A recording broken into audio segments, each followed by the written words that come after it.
Me and my best friend went on an adult picnic, and I'm gonna show you exactly what all I made for our picnic day. It was so cute. Trigger warning, yes. So I made some chocolate covered strawberries and I did clean them off. I don't even know if that's a real trigger warning because you should be doing that anyway. All I did was use some baking soda and a splash of vinegar, kind of let it soak in that bowl of cold water. And then I actually removed the green tops from it because I'm putting them on like skewers, and I didn't want us to be eating that frozen or wet or dry, you know what I'm saying? So I just went ahead and removed those green tops, and I just let them soak again and went ahead and rinsed them off with cold water. And baby, look how good and red they look. Like, yeah, I haven't made strawberries in a minute. So anyway, in a small little pot, you want to add some water, let it come to a boil, and then put a bowl directly on top of it. This is the best way to melt your milk chocolate. It doesn't matter what kind of milk chocolate you use, as long as it's milk chocolate, so that way it will melt properly.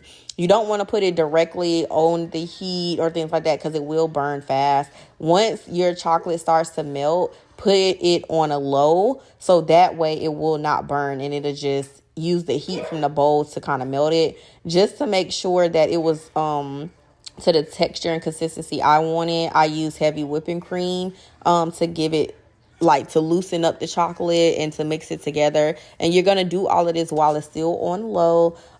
Again, you don't want to burn it. You gotta be real gentle, take it slow, and it should come out looking just like that. Y'all know I had to do a little taste test because I love me some milk chocolate.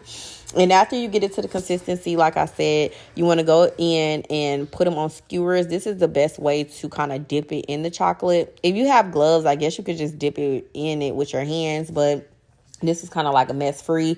I was going to leave them on these little stick kebab things, but I didn't know how to pack those up, so I ended up removing them. But you can do that. And y'all know my little helper, she wanted to help out while I was making the chocolate covered strawberries because I don't think she's ever helped me make these before. So it was a win-win for both of us. So anyway, you want to dip all of them. I think I made about 20 strawberries. And this was enough chocolate. It was one entire pack of milk chocolate chip cookies. Milk chocolate chip morsels or whatever. And I went ahead and just dipped them in there. And I put them on a baking sheet on top of parchment paper and put those in the freezer for about an hour. Now for the icing, it's no measurements, y'all. I just used some heavy whipping cream, powdered sugar, and I added some lemon extract because I couldn't find my vanilla extract. But if you have vanilla extract, obviously add that in there. And you don't want your icing to be super, super thick, but not super thin either. So before you want to plate this onto your strawberries, you want to go in and make sure it's the consistency you want. You can add it to a piping bag or a Ziploc bag just like that and cut the tip off and then just sprinkle it on there. So I froze these for a little bit, then added the icing, then put them back in the freezer. All in all, it was like an hour and a half. But yeah, it was really fun to make, super easy. Now, I'm not a professional. This is just how it came out. So I was just doing my own thing. Again, it was for an adult picnic. And yeah, I put them in the freezer and let it do what it do. This is how they came out. Real cute. I didn't get an ending video, y'all, but all the kids, the family, they enjoyed it. So just know it was good. It was delicious, y'all. They got gone. But this was our little setup, and I'm going to make some more content on this.